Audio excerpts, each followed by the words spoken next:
So spend any amount of time on NBA Twitter and you'll likely see your fair share of memes, and my favorite by far has got to be the Celtic Shaq meme, basically used whenever someone wants to say that something just isn't quite as good as it used to be. But something that needs to be asked, was Shaq on the Celtics really that bad?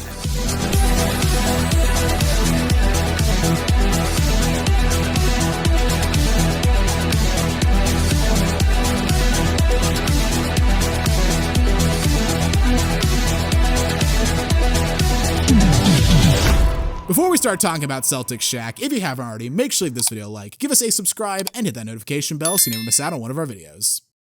Now, Celtic Shaq has got to be one of the best NBA memes that NBA Twitter has ever come up with. I mean, it kind of started the whole like washed athlete meme. Now people are like putting together edits of like hundreds of different washed athletes all together. People are using it for like athletes from other sports. And it kind of breaks my heart that on NBA Twitter, at least, the Celtic Shaq meme is being phased out in favor of the Nets KG meme. That meme is great, but I'll always have a soft spot in my heart for the OG one. I mean, the Nets KG one, it's the whole like the edit, the hype up like promo where he's like holding the ball or whatever. Song. Yeah, the song, he's clapping, like there's a whole edit behind it. Maybe someone or maybe we need to like make an edit for the Shaq Celtic one. But yeah, we're just into a new level of washed memes at this point. Some quick background, Shaq by 2010, he'd bounced around on a couple teams. Of course, he won the title with Miami in 2006, but less than 2 years later in February, he's traded to Phoenix. And really the fit on Phoenix was just so random because it's this Phoenix team known for playing up and down basketball, 7 seconds or less. You add Shaq. I know they were trying to counter Tim Duncan, who had been their nemesis in the playoffs. But you bring in like the slowest, like most old school, like lumbering, dump it down in the post big man in the entire NBA who's past his prime. Shaq did average a career low in scoring in Phoenix, but the Suns won 55 games in 2008, and Shaq said during his time in Phoenix, he had really high praise for the team. He also credited the training staff with helping him prolong his career with like the care that they gave him. So definitely some positives from his time in Phoenix, especially that first year. But even with the 55 wins, played the Spurs in the first round, got bounced in 5 games. 2009, he got his scoring back up to 17.8 points per game, got back to the All-Star team for the first time since 2007. Had a great All-Star weekend, if we're being honest. I mean,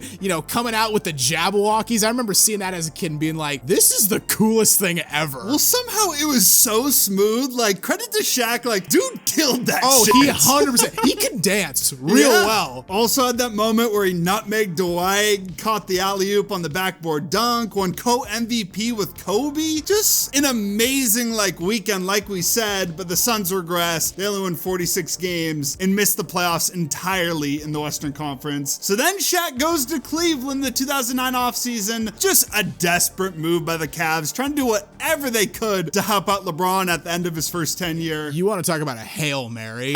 This is a Hail Mary. They threw that shit from the 3-yard line. They did.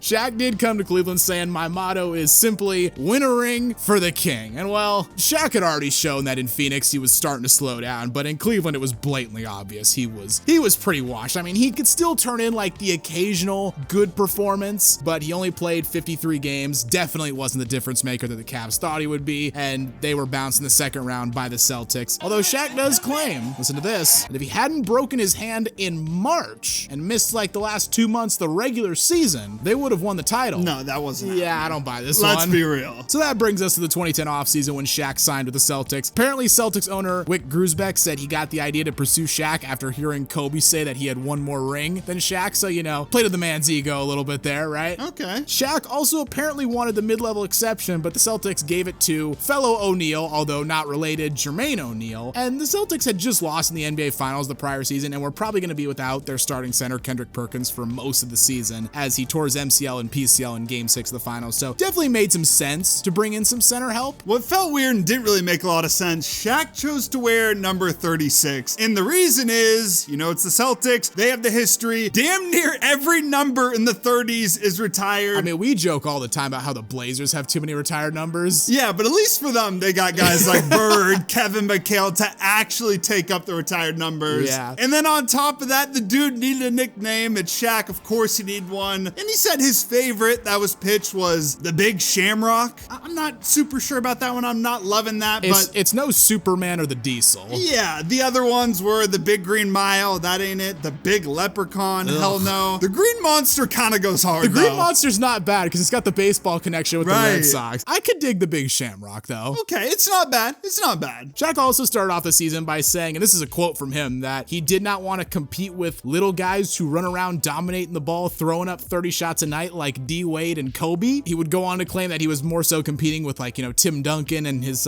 fellow big men, which is just an interesting thing to say before the season, especially about two of your former teammates who were still also on championship contending teams. I mean, he's not wrong, but at the same time, what prompted him to say that? I don't know. Yeah. Kind of weird. First 3 months of the season, Shaq played pretty consistently. Like, he missed some stretches of games. Of course, he was old as hell. That was going to happen, but he was pretty consistent, had some solid performances. In November, easily his best month. He starts 9 games, averages almost 13 points a game, 7.5 rebounds, and shoots 70% from the field. That month included an 18.9 against Memphis, 13-11 against Washington, a 16-9 game against Toronto. And then on November 23rd, he had his best game of the season, a vintage Shaq performance where he puts up 25 points on 9-10 shooting, grabs 11 boards as the Celtics beat New Jersey by 6. So he still had a little bit, you know, he was still showing something was left in the tank at least. And Shaq, ever the comedian, gave us honestly just a lot of funny moments from this season. Like, before the season even started, that video came out of Nate Robinson dunking on him in practice, and then Shaq spanking him with one of his shoes as Kendrick Perkins like holds him in place, and then making Nate like run laps in like his size 25 or whatever shoes they are.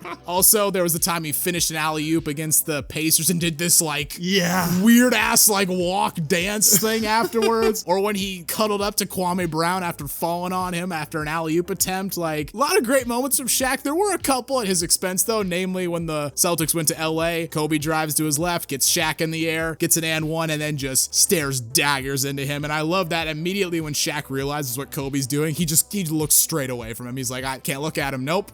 I mean, respect it. Smart business decision on Shaq's part. Yeah. Considering he was 38 to be giving you like 9 points, 5 boards in 20 minutes, you're 19-3 in games he plays 20 plus minutes. That's a 70 win pace right there. Yeah, so that was their secret. They just need to play Shaq more. Yeah.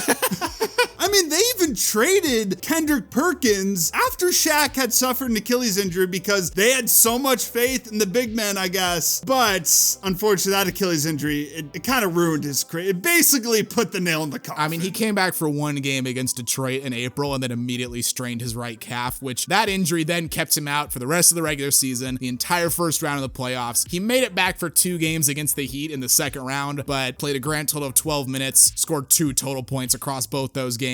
Game 4 would end up being his final ever NBA game as he was inactive for Game 5. Celtics were bounced by the Heat in that offseason. Shaq announced his retirement, and then a couple months later, he was announced as the newest host for Inside the NBA in one of the best hirings of all time. Like, just straight up. That show was great before Shaq got there, but he was like the missing piece to making it like one of the best shows in television history. He's either playing in China or Japan. We need to That's not the name of the more team. specific. Guangdong Tigers. Ni hao! Ni hao! Ni hao!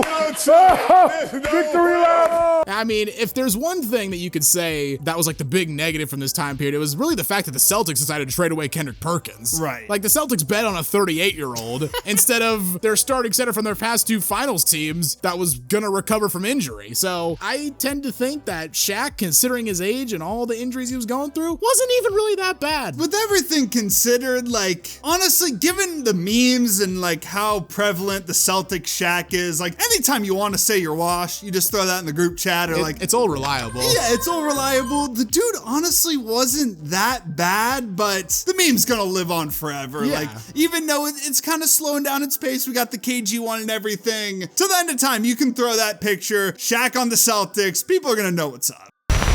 That's the video, guys. What do you remember the most about Shaq during the... That's the video, guys. What do you remember the most about Shaq on the Celtics? I'd love to hear what you have to say in the comments down below. If you enjoyed the video, consider leaving it a like, as it really does help us out. And while you're here, why not check out some of our other videos as well? And don't forget to subscribe to Synthetic Sports.